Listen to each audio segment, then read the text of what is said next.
great to see you. It's awesome to be here inside because it's just easier and because we've got so many gorgeous rocks to show you. They're so gorgeous and they're both from my friend Jenny's collection, so I decided just to have two today so you have a bit more time to enjoy them. This is, she says, looking at the wee label, chrome dioxide from Niamba in Zambia, right? Look at this. So clearly the chrome dioxide is the green. Hi Nora. Hi Linda. Welcome rock hounds. This is amazing. I love this. So yeah, the chrome dioxide is green because diopside is normally a darker green. And diopside's amazing. It's really gemmy and sparkly and beautiful. And this is just, it reminds me of a Dalmatian. And no, I don't know what the white stuff is that it's growing on. Not the faintest idea.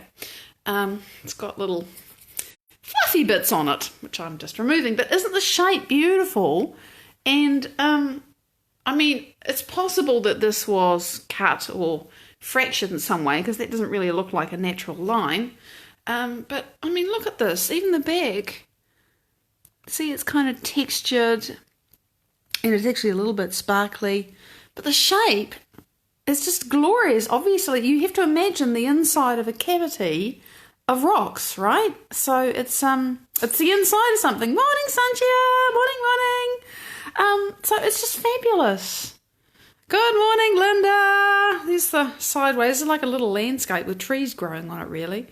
But this would have been inside a cavity in the earth, and this hot fluid, it would have been molten, because volcanic or thermal activity in the earth, and this fluid would have run into something was probably, horizontal, presumably with a gas cavity above, so there was fluid and gas, and then the crystals formed, and these green bits of, chrome dioxide literally grew out of the top. I don't know if you can see, but this one's literally like it split the top of the little mountain. So it's fabulous, and I'm just enjoying sharing it with you. You could say it's like a Christmas tree, but that'll be pushing it. It's like a snowman Christmas tree. Anyway, there it is, chrome dioxide from Zambia. It's awesome. The more I look at it, the more I see. Now, this one is really cool as well. Let me show you the back. So we just have that done. It's got a little bit of... Okay, this white dot is something sticky, which you use to attach things. But look, it's been cut, right? And here's the front. So it's kind of sparkly. This is probably quartz. And this is probably calcite. But this stuff here, this pink stuff, is called erythrite. And erythrite is cobalt bloom. So it's a cobalt-based crystal, and that's about all I know about it. I actually looked up some images of some different things the other day because I got these crystals in a big box, and some of the labels, it was a bit hard to marry them up with what the rocks were. And I only figured out this morning when I picked this one up and thought, oh, that's what the pink crystals are. I couldn't find the thing to go with the erythrite label yesterday. But here it is, and it's sparkly and beautiful. And it's smoky coloured calcite, which is pretty unusual, but it's got the typical calcite shape. That angle that you can see there is very calcite. And then the pink erythrite crystals growing out of what I think is quartz. And look at the texture on that. Isn't it glorious? So those are our rocks today. Good morning, Heather. It's great to see you. It's lovely to see everybody. Whether I know who you are or not, it's just delicious that you take your time to spend with me. That's a privilege. I don't take you for granted. You don't take me for granted, do you? Well, if you do, fine, but I don't take you for granted. So today, I want to address a question by one of you glorious people, and really what you said was, I'm afraid of love. And you said, well, I've had a bad experience. I don't think that's what love is, but it's made me scared of love. And it got me thinking, because I thought, well, this is a great topic. Plenty of people have been burned. And then I thought, well, really, what is the question here? And after I considered it for a little while, what I came to is that I think what many people imagine or immediately come to inside themselves when the word love is spoken. Morning, Nora! I can see your little face! Wee! It's not love at all. So, because the word is freaking meaningless, really. It's got so many meanings depending upon the context, and I'm just talking about what people think love means. That it's like the word means nothing because it means so much to so many people. It's like saying, there is a tree. Okay, what sort of tree? Is it big? Is it small? Is it green? Is it yellow? Is it blue? How old is it? When was it planted? Where is it? You get the idea. It's such a generic word that it's meaningless.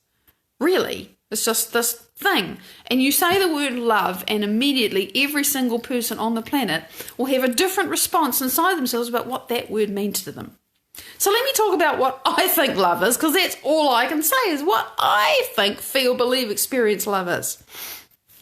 Laura, Eric, g'day, gorgeous beings. So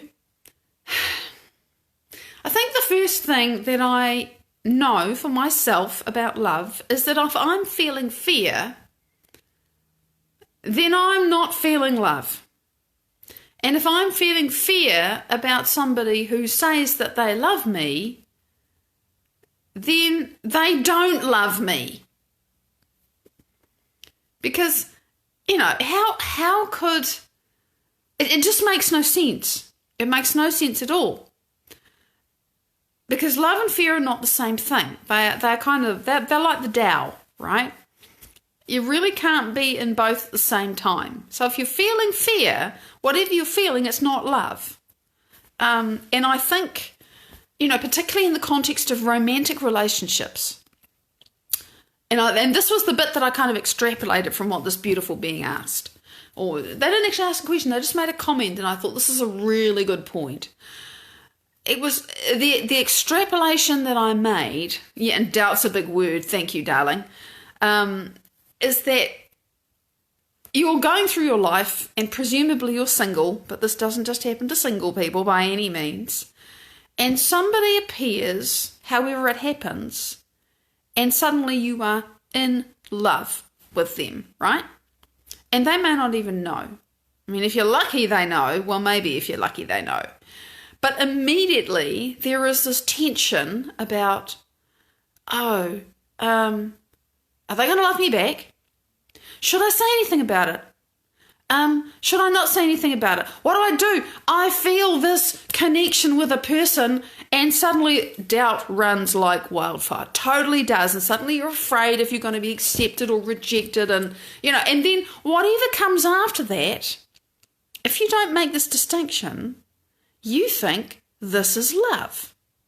It's not. It's an interaction between two people. That romantic experience, that experience of feeling that connection with someone, and I'm sorry, I'm going to say it, so much of this bullshit is tied up with soulmates, and the amount of crap that goes on in the name of soulmates and soulmate love is like, I see it and want to barf. There you are, I've said it. Soapbox story over. Hi Tracy, morning gorgeous, and I'm glad I'm blowing your mind, Linda. This is a mind-blowing thing. Talking about love, hell, big thing. Why not? Let me dive in and drown. So love and fear do not go together, and they especially do not go together in a relationship. Now, if if you're feeling afraid of your boss, or you're feeling afraid of anybody, that is not love. That it's a relationship, it's a connection. And also, the fear you feel may not have anything to do with the other person. And by that I mean, the fear you feel is yours. They may or may not actually be doing anything that justifies your fearful reaction or response, right? So just keep the power in here. Because, the caveat to this is that sometimes love is really saying, I need you to step into this new space, and to do that, you've got to go through your fear. But it's a different kind of thing when you really know in your heart of hearts that this is true and right and good for you. And it's like you have to move through your old limits and your old stuff, which you no longer want to identify with and embody and make real for yourself, into greater love. That's quite different from what I did. Oh, there you go, Linda. You see? So now, you're reinventing your life. Whatever love was, it's not that. So wipe the slate clean, honey, and make something else new. Wow, fantastic. Yvonne, it's great to see you. This is awesome, Linda. I'm so glad I've made your head explode. Yes, peace with me brings peace to we. Yes. Yes. There's so much wisdom in all of us. It's awesome. So... yeah, so I guess I really am talking about love in the context of relationships, but bear in mind that really, because we live on a planet where there's polarity and there's me and there's you and there's this and there's that and there's then and there's now and there's here and over there, that we are actually in relationship with everything, right? That's the whole point of being human, by the way. Morning, Julian! That's what happens by being human. We are not one with everything. We are apparently separate, and so we have a relationship with everything. Janine, good morning. Oh, sorry, Linda. You can't unknow it either. I know. It's like, oh my fucking God. Really? Yeah, really. But it's freeing. This is freeing because now you can say no to anything that isn't what you want. And until we know what we don't want, we can't know what we do want. So, yeah, I know your head's exploding, but it's a good explosion because it's the death of an old self, right? Witness the death of an old self. That old self that old self is dying. You will never go back to that anymore. It's like, woohoo! Now I know love should feel like a warm, fluffy blanket making me feel whole. Yes. Yeah, and the fear of getting hurt and the fear of rejection and all that stuff that people think is part of a romantic relationship is just not. Bullshit. I'm sorry, I feel really strongly about this because I see so much rubbish about it and I just zip my lip. But this is my space and so I'm not zipping my lip. This is what I think.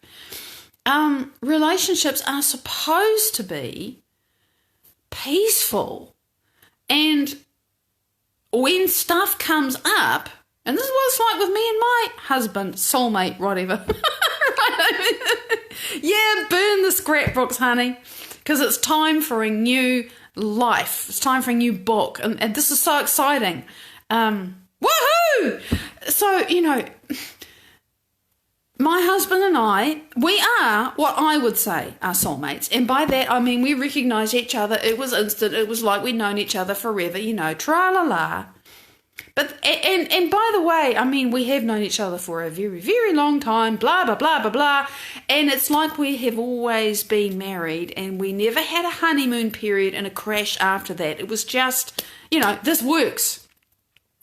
And still, when one or other of us gets pissed off, even at the other one, there's two things that go on. One of them is, I know this is my shit and he knows it's his, right? The other one is, and we talked about this many times over, and it was the way he said it more than I did. It doesn't matter what's going on.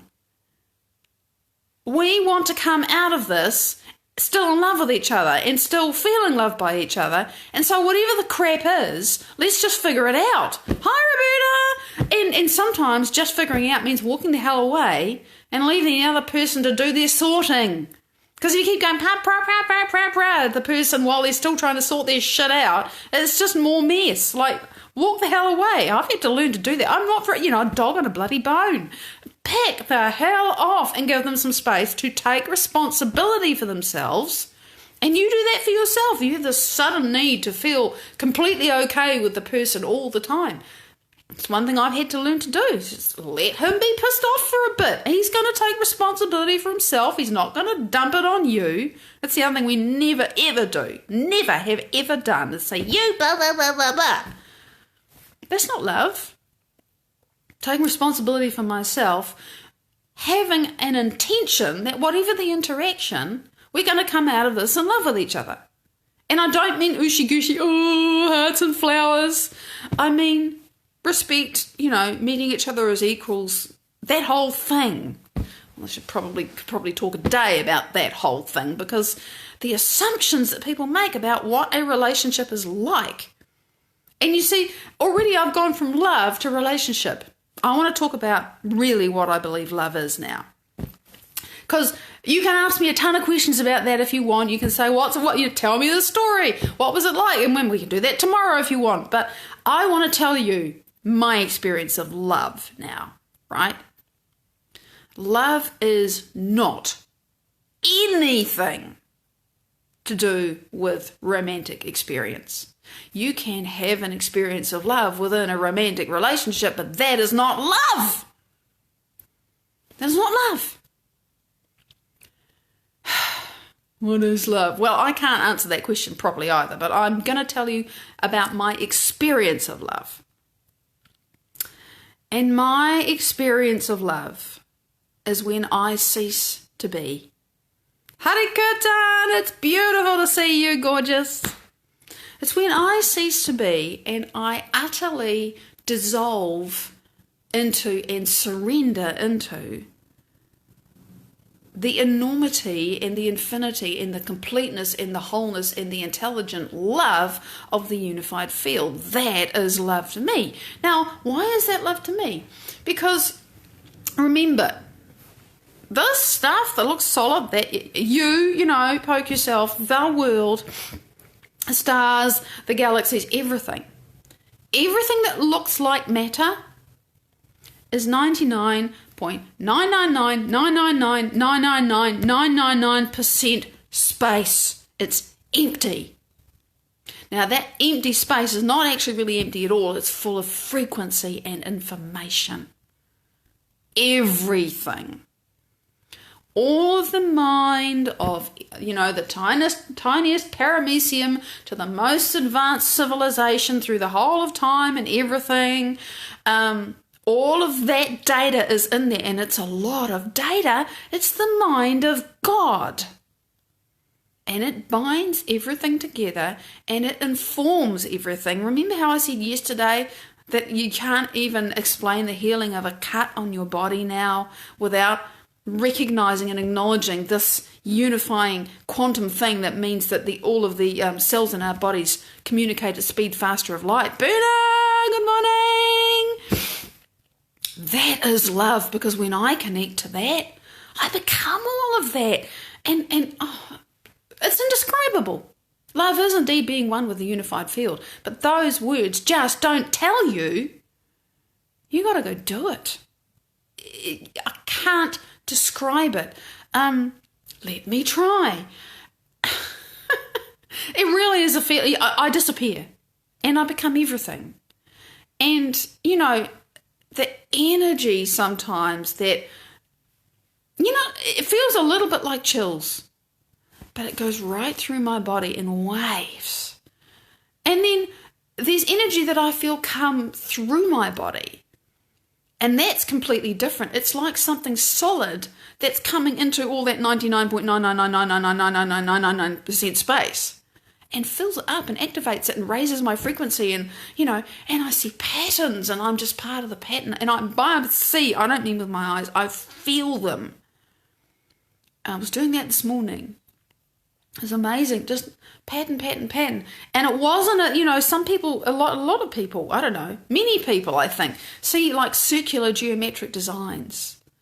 I'm more like a drop in the ocean, and the ocean's totally random, but it also has patterns and waves. Everything's so many different frequencies in the ocean. Those huge waves, the tiny little ripples, all of those different things, you really just dissolve into all of it. And the sense of being connected and, words fail me. That is love, okay? It makes me feel whole. Complete. I remember who I am. I know that I'm healed in that instant. I know that my crazy, impossible dreams are done, because, of course, there's no time there. So not only is there no past, my history is gone. What history? What scrapbook? It doesn't even exist. I don't even have to burn it. It's just gone. But the future's here. There is no future either. It's just, I see it and it's done. It's real. I'm here. Wow. you know? That's love to me. And so it becomes my gold standard and my compass. And anything that doesn't resonate in kind with that doesn't mean that every person I speak to and everything I do is going to be that ecstatic or that complete. I mean, it isn't always ecstatic. It's just, I'm home. This is good. It doesn't mean that my entire life, my entire waking moments is like that. You know, I go through shit. I have stuff come up. I get completely discombobulated and have to put myself back together again. But that's my standard.